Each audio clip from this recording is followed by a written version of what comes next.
Hey everybody, so several months ago I got this Magnum Research BFR, and I thought I'd make a video talking about it. Now BFR stands for Biggest Finest Revolver.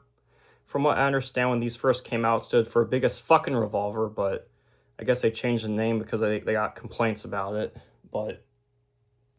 So whenever I first got this gun, I tried freeing up the cylinder by putting it into half cock, but it has no half cock. No, what you're supposed to do to free up the cylinder is you're supposed to open up the loading gate, and that frees it up so it's like a Ruger. However, unlike a Ruger or any production single-action revolver that I'm aware of, or any other production single-action revolver I'm aware of, this actually has a free spinning pawl in it, and it can spin both clockwise and counterclockwise, and also you can get that thing going pretty fast.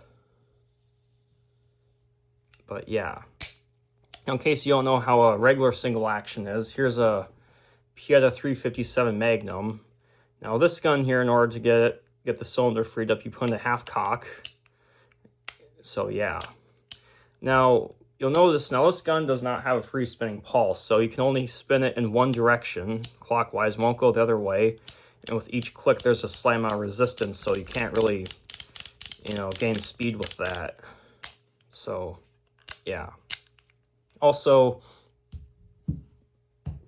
talking about the grips on this thing, this has what they call their biselee grip, which I will say this grip is very good for handling severe recoil, because I fired like some of the most powerful 454 Casull ammo that you can get in this thing, and that definitely has very severe recoil, but the grips definitely help out with that a lot.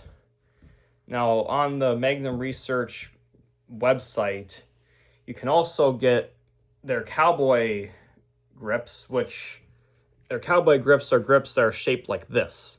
Now, I personally think that this shape of grip looks a lot better, but it doesn't handle recoil as well, so yeah. Yeah, also on their website, they call these ivory grips. That's what they say, but obviously they're not made of real elephant ivory, unfortunately, but yeah. Also, I will say that this gun right here, it is not they offer custom and production guns. This gun is not it's not a custom gun, it's one of their production guns. And its cylinder gap, I emailed them and they say that the cylinder gaps on the production guns are between 2.5 and 3.5 thousandths, and the custom ones is between 2 and 2.5 thousandths. So it definitely has a narrower cylinder gap than that of your average revolver. If I understand, these are very good quality for their price, because I paid $1,690 for this thing before tax. And also it comes with a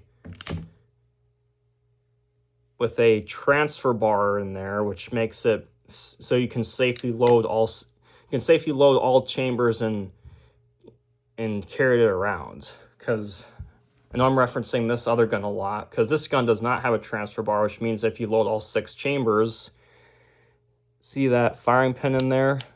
So if you load all 6 chambers and you have a round underneath the hammer and you carry it around and you bump it, then it will go off. With this Pieta gun, but this one won't do that, though. It's safe to load all 6 in this one because it has a transfer bar in there.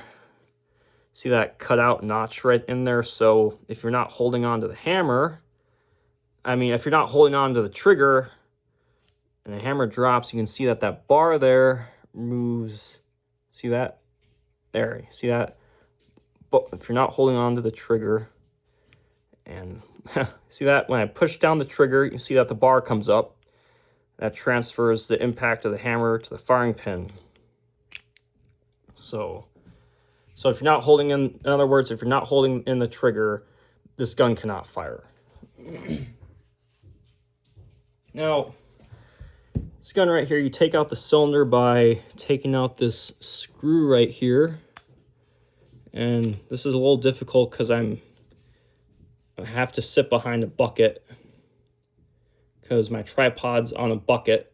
And the reason why it's on the bucket is because the tripod itself won't bend down at enough of an angle to make this video. So yeah, take this little screw out, pull this pin out, Put on, open the loading gate, and there you go.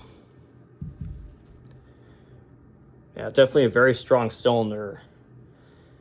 Now, also, of the 6 454 Casull revolvers I'm aware of on the market right now, this one and the Ruger Super Red Hawk are the only two that I'm aware of that have 6-shot cylinders. All the other ones are 5-shot, so that's kind of cool.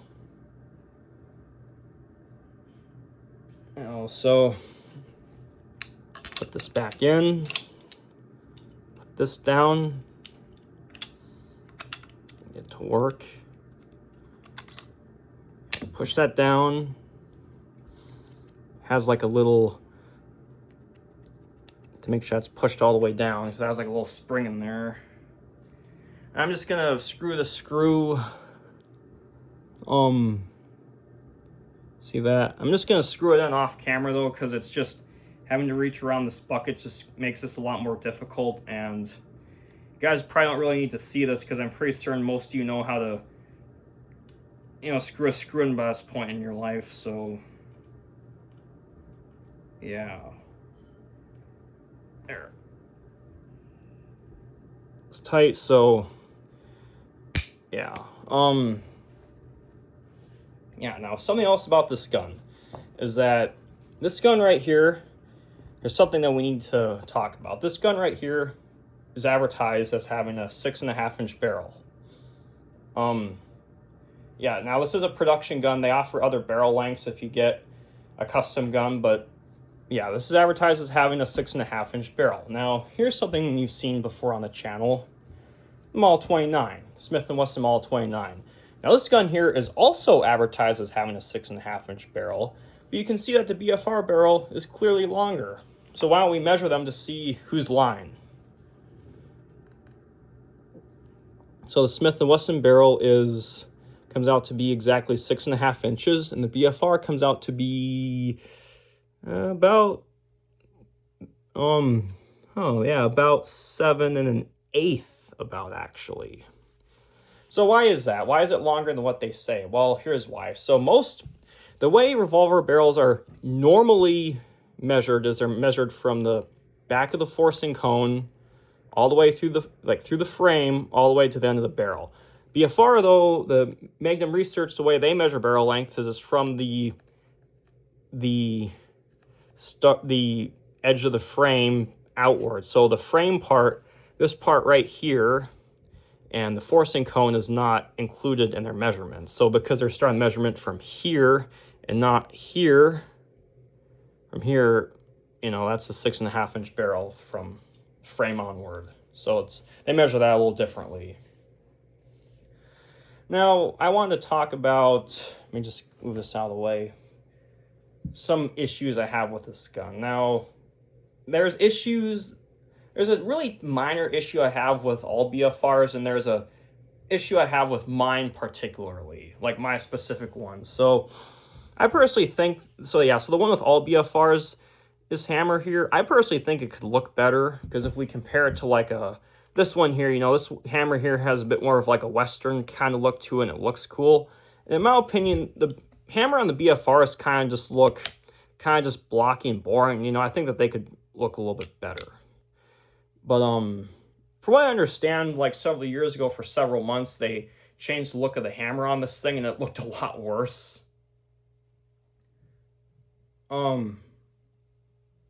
Wait a minute, did I say several months? No. So like, I don't know why. I think I may have said that wrong, but yeah, several years ago, for several months, they changed the look of the hammer, and it looked even worse. Then they changed it back into this one here. And again, I don't think it looks bad, but I think it could look a little bit better. But they had a different looking one there for a while. It looked worse than that, definitely. But now the problem with my specific BFR, though, is that when I got it, right out of the box, I noticed it had some scratches on it. You know, it had a little bit on the cylinder, like right there, and then on the frame, like right here on the frame, and on this side too, there's a bunch of like tiny, like minor scratches, and you know, like minor scratches. And on the barrel, there was a more major scratch right here, and The edge of the barrel, there's a pretty substantial one. Hard to see, yeah, but I think you can see it right there. Right at the end of the barrel, right there, there's a scratch. Now, so I reached out to them, and they gladly took it back to be worked on some more. And I got it back like 4 or 5 weeks later. You know, it didn't cost me anything as warranty, and the minor scratches on the frame and the cylinder are totally gone. The one right here, which is really hard to see, and the one right here, they're still there, but they're a lot less noticeable than they were when I first got it. When I got this guy, I noticed those scratches within like 5 minutes of taking out of the box, and they're a lot less noticeable now, but the one here and here are still, you know, noticeable. The ones like more minor ones on the frame and then the cylinder are not noticeable at all. This gun also came with a scope mount, and this is not the scope mount it came with. This is a free one that they sent me as a replacement, because the one that they sent me, like this whole area right here was just full of a ton of just deep gashes and like scratches and stuff, and I don't know how the hell that made that out of the factory, but you know, they sent me this for free, you know, so kind of sucks though, because this was so close. You know, I was so close to having absolutely no complaints with this thing, but they just had to, I don't know, just couldn't have a perfect gun, I guess. Especially with those scratches. I mean, it's definitely a higher quality gun than most revolvers, but most revolvers don't come with scratches like that. So, you know, what are you going to do? But I sent it in, and it's pretty good now. But anyways, that's probably all I have to say about this gun. So I guess leave a comment if you have any questions about it. But yeah.